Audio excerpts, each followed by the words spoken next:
হেই! কি অবস্থা সবার? আই গেস খুব ভালো আছেন। তো 'দাগির' সেকেন্ড পোস্টারটা ড্রপ করা হয়েছে। তো যেহেতু আমি ১ম পোস্টারটা নিয়ে কথা বলিনি আলাদা করে। সো আমি এই ২ টা পোস্টার নিয়ে একই সাথে এই ভিডিওতে কথা বলব। তো পোস্টারটা আমার কাছে ফ্যাসিনেটিং লেগেছে। শুধুমাত্র সেকেন্ড পোস্টারের কথা বলতেছি না। ১ম পোস্টারটা এবং ২য় পোস্টারটা ২ টা পোস্টারই ফ্যাসিনেটিং লেগেছে। এবং আরো একটা বিষয় এখানে আমি বলতে চাইবো সেটা হলো প্রতিনিয়ত আমরা বাংলা সিনেমার দিক থেকে হোক, এই সিনেমার আশেপাশের টুকিটাকি বিষয় থেকে অনেক ইমপ্রুভ করতেছি। যে ব্যাপারটা স্পষ্ট এই বছর প্রত্যেকটা সিনেমার গান, প্রমোশনাল ম্যাটেরিয়াল, পোস্টার হোক, এই সকল ব্যাপার আমরা যে খুব সিরিয়াসভাবে নিচ্ছি সেটা আসলে আর বলার বাকি রাখে না। প্রত্যেকটা সিনেমার গান আপনি দেখবেন যে খুবই যত্ন করে বিভিন্ন লোকেশনে গিয়ে ভালো মিউজিক কম্পোজার দিয়ে আমরা ডিজাইন করতেছি। পোস্টার একটা সময় ছিল যে আমরা জাস্ট কাটিং টু ফিটিং স্টাইলে পোস্টার ডিজাইন করতাম। মানে মাথা কেটে সাউথের সিনেমার অথবা বলিউড সিনেমার অথবা বিভিন্ন জনপ্রিয় সিনেমার যে পোস্টার ছিল সেখানে জাস্ট আমরা মাথা কেটে জাস্ট বাংলা সিনেমার যে নায়ক বা নায়িকা তাদের মাথা বসিয়ে দিতাম। তো সেই যুগ শেষ করে যে আমরা এই যুগে পা দিচ্ছি এবং আমরা যে প্রত্যেকটা ছোট বিষয় সিরিয়াসভাবে দেখছি এই ব্যাপারটাই দরকার। প্রত্যেকটা ছোট ব্যাপারেও ইফোর্ট এবং এনার্জি দিলে সেটা আসলে বৃথা যায় না। আপনি যদি ভালোবেসে একটা কাজ নির্মাণ করেন সেই ব্যাপারটা কোনো না কোনোভাবে আপনাকে রিটার্ন দিবেই। তো এবারে ডিরেক্ট পোস্টারের ব্যাপারে আসি। প্রথমে আমি প্রথম যে পোস্টারটা ছিল সেই পোস্টারটা নিয়ে কথা বলবো। তো সেই যে পোস্টারটা সেখানে আমরা আফরান নিশোকে দেখতে পাই একটা ভয়ঙ্কর লুকে সামনে তাকিয়ে আছে এবং তার যে লুকটা নিয়ে আমরা অলরেডি টিজারে কথা বলে ফেলেছি। তো আরো শর্ট করে যদি বলি,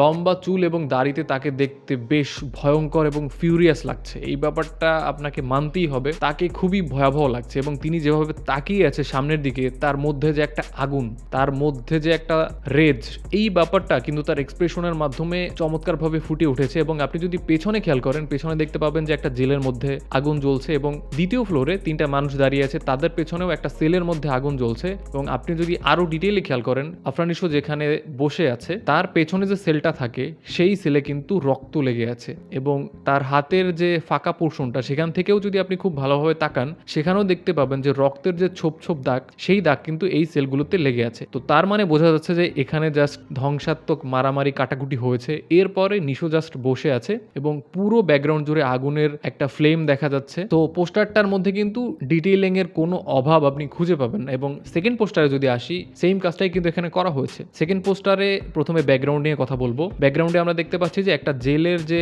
বাইরের যে দেয়ালটা কাঁটাতার দেয়া, সেই দেয়ালের একটা পাশে আগুন জ্বলছে, অন্যদিকে আফরান নিশো দাঁড়িয়ে আছে এবং তিনি তার চুল, তার যে লম্বা চুলে বেনি করতেছে। মেয়েরা যেমন চুলে রাবারের ব্যান্ড টাইপ কিছু একটা পরে সেই ব্যাপারটা পড়তেছে। তো এর মাধ্যমে কিন্তু এই ব্যাপারটা ক্লিয়ার যে এই মানুষটা জাস্ট ভয়াবহ কিছু কর্মকাণ্ড করার পর এখন জাস্ট জেল থেকে হয়তো বেরিয়ে যাবে অথবা তিনি তার লাস্ট কিক পুশ করবে। তো তার যে চেহারার যে এক্সপ্রেশন, এটা দেখে বোঝা যাচ্ছে যে তিনি হয়তো একটা কাজ কমপ্লিট করার পর যে লাস্ট কিকটা দেয়, এই কিকটা দেওয়ার আগ মুহূর্তে দাঁড়িয়ে তার চুলগুলো ঠিক করে নিচ্ছে। এবং এখানে তার চেহারার মধ্যে কিন্তু সেম ব্যাপারটাই ফুটে উঠেছে। প্রথম পোস্টারটার মতো এত বেশি না, বাট যেহেতু আমি বললাম যে হয়তো তিনি সবকিছু শেষ করে জাস্ট লাস্ট কিকের আগ মুহূর্তে দাঁড়িয়ে, সো প্রথম পোস্টারটা থেকে এই পোস্টারটা যদি আপনি খুব ভালোভাবে খেয়াল করেন সেখানে দেখবেন যে এখানে তার চেহারায় রাগ এবং ক্ষোভের পরিমাণ একটু কম প্রথম পোস্টারটার সাথে যদি আমি কম্পেয়ার করি সেখানে। এবং তার হাতে যদি আপনি খুব ভালোভাবে খেয়াল করেন সেখানে একটা ট্যাটু দেখা যাচ্ছে, বা ট্যাটুতে স্পষ্ট করে কি লেখা সেই লেখাটা ধরা যাচ্ছে না। তবে পোস্টারগুলো দেখে যে ব্যাপারটা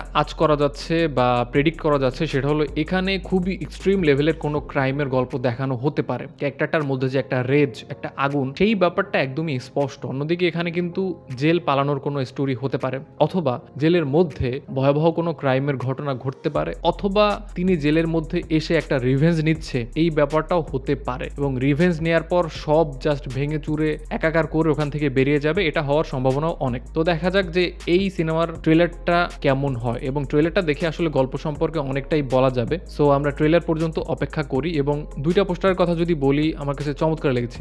এই ছিল এই 2টা পোস্টার নিয়ে আমার মতামত। যদি আপনি পোস্টার 2টা দেখে থাকেন, এই 2টা পোস্টার নিয়ে আপনার কি মতামত কমেন্টে আমাকে অবশ্যই জানাতে পারেন। ভিডিওটা দেখার জন্য অসংখ্য ধন্যবাদ। যদি আপনি এই চ্যানেলে প্রথমবার হয়ে থাকেন, আই মিন জাহিদ ব্রোতে, দেন ডেফিনেটলি চ্যানেলটি সাবস্ক্রাইব করে দিবেন। আপনার সাথে দেখা হচ্ছে খুব শীঘ্রই। Till then, tata.